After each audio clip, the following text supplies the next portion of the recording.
We're not touching Medicare. We want to keep Medicare. We're not touching Social Security. We will always protect your Medicare, and we will always protect your Social Security, always. At a recent press conference, President Trump was asked if Musk's new government agency would have control over everything or if there were any programs that would be off limits. His answer, President Trump's answer, Social Security will not be touched. Yet, here we are. DOGE has already shut down at least 10 Social Security offices and eliminated 41 jobs.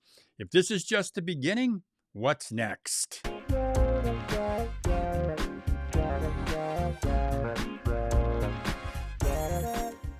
Hi, I'm Lou Reyes, and welcome to Over 50 TV, where I bring you the retirement tips and Social Security news that actually matters. In this video, I'm going to break down what's happening, why these closures could leave millions of folks struggling to access their benefits, and whether more shutdowns are coming. If you rely on Social Security, or maybe you know someone who does, well then hit that subscribe button and turn on the notifications. Now you're also going to want to sign up for my free breaking news email because you don't want to be left out in the dark on this one. Now there's a link in the description box to sign up. President Donald Trump's Department of Government Efficiency, or DOGE, has started closing Social Security offices across the country without much public attention. So let me show you the current list of closures. As you can see, I'm on the Department of Government Efficiency's website.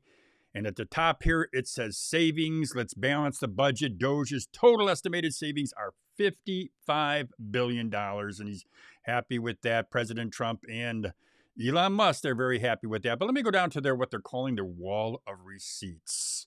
And it shows here contracts. But then we get down to the real estate section where they talk about the leases that they've closed. And let's just go to maybe a couple of the Social Security Administration closures just so I can show you exactly what's happening, because I believe, or I'm thinking maybe there's going to be some folks out there that are going to say, nah, he wouldn't do this. He promised he wouldn't touch Social Security. But let me just click on this one. It's White Plains, New York. This is on the DOGE list. I'm going to click on that, and what happens?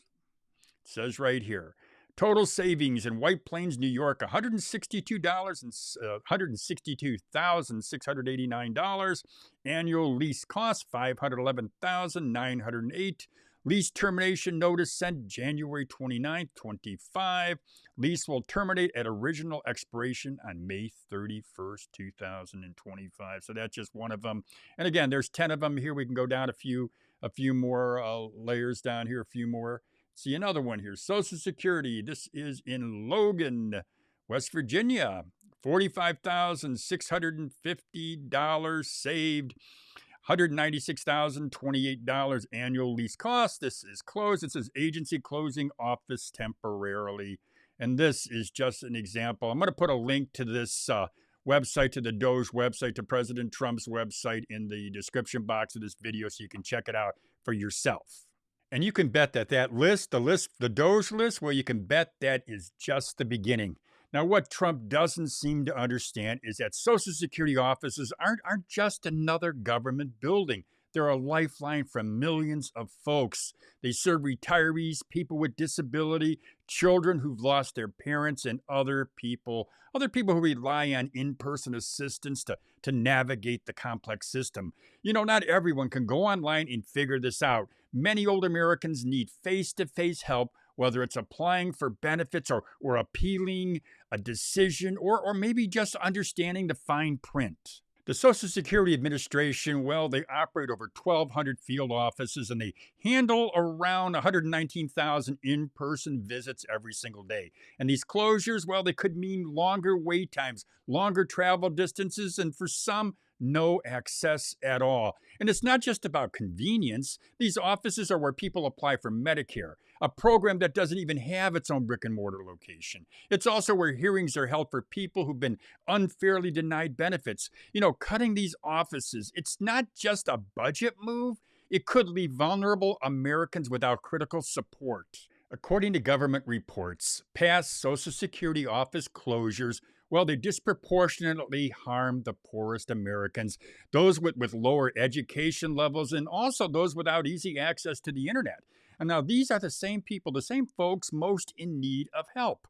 Yet here we are again, closing offices under the guise of efficiency. For those who rely on supplemental security income and Social Security disability insurance, the stakes are even higher.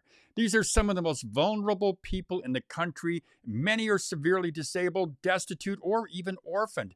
Yet already they face frustratingly long wait times just to speak to someone on the phone. Now, with fewer offices and fewer staff, those delays, well, they could get even worse.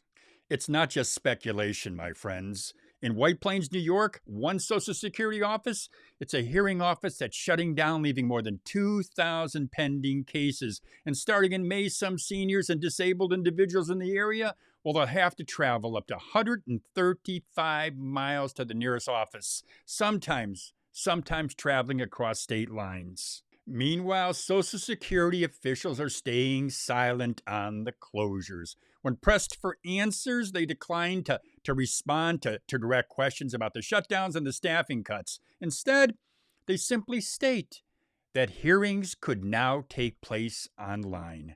That's not good enough. So I have to ask, are more Social Security office closures coming? And if so, how many more vulnerable Americans will be left struggling because of it? If this keeps up, we may all have to start asking ourselves, what does Social Security will not be touched? What does that really mean? Well, there you go. That's all I've got for you today, and I think that was a lot. I think you'd agree. Now, if you feel like making a comment, I'd love to hear from you. I'd love to hear what you're thinking about the closures. There is also going to be a link in the description box to the DOJ website so you can keep yourself up to date. But I'll also keep you up to date if you sign up for my free breaking news email. It really is the best way to stay informed about the news that matters most to you. And again, you can sign up. There's a link in the description box. I make it pretty easy for you to do. Another thing, if you are inclined, well then subscribe. Subscribe to Over 50 TV if you want more retirement tips and you want Social Security news. Now, if you decide you want to learn how to make more money, how to earn more money, well, then you're going to want to subscribe to my other YouTube channel. It's called Side Hustle Rules. And on that channel, what I do is I tell you or show you actually how to start a side hustle or maybe even a full-time business. Offer a lot of tips, so check it out. Subscribe to Side Hustle Rules. Well, as I said, that is all I've got for you today, my friends. And as I always say, have a great day, everybody.